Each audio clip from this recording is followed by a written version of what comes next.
ഹിമാലയത്തിലേക്ക് സൈക്കിളിൽ യാത്ര നടത്തി ശ്രദ്ധേയനായ വടക്കാഞ്ചേരി സ്വദേശി അഷ്റഫ് മരിച്ച നിലയിൽ വടക്കാഞ്ചേരി എങ്കക്കാട് റെയിൽവേ ഗേറ്റിന് സമീപത്തെ തോട്ടിലാണ് മരിച്ച നിലയിൽ കണ്ടെത്തിയത്.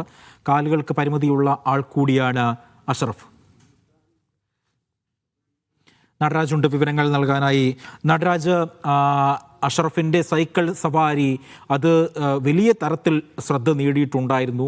പ്രത്യേകിച്ച് ഹിമാലയത്തിലേക്കുള്ള യാത്രകൾ. മറ്റൊന്ന്, അദ്ദേഹത്തിൻ്റെ പരിമിതികൾ മറന്നുകൊണ്ടാണ് അദ്ദേഹം ഈ സൈക്കിൾ യാത്ര നടത്തുന്നത്. അദ്ദേഹത്തിൻ്റെ സ്വപ്നത്തിലേക്ക് ആ സൈക്കിൾ ചവിട്ടി അദ്ദേഹം മുന്നോട്ട് പോകുന്നത്. എപ്പോഴായിരുന്നു അദ്ദേഹം മരണപ്പെട്ടത്? അതുമായി ബന്ധപ്പെട്ട് കൂടുതൽ വിവരങ്ങൾ ലഭിക്കുന്നുണ്ടോ നടരാജ്?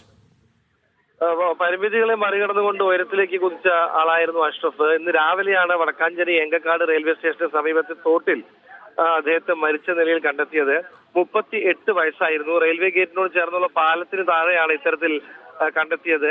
ഇന്ന് രാവിലെയാണ് നാട്ടുകാർ ഇത് അറിയുന്നതും ഉടൻ തന്നെ പോലീസിൽ വിവരം അറിയിക്കുകയുമായിരുന്നു. ഇന്നലെ വൈകിട്ട് പോയ അദ്ദേഹം വീട്ടിലെത്തിയിട്ടില്ല എന്നാണ് ബന്ധുക്കളിൽ നിന്നും അറിഞ്ഞത്.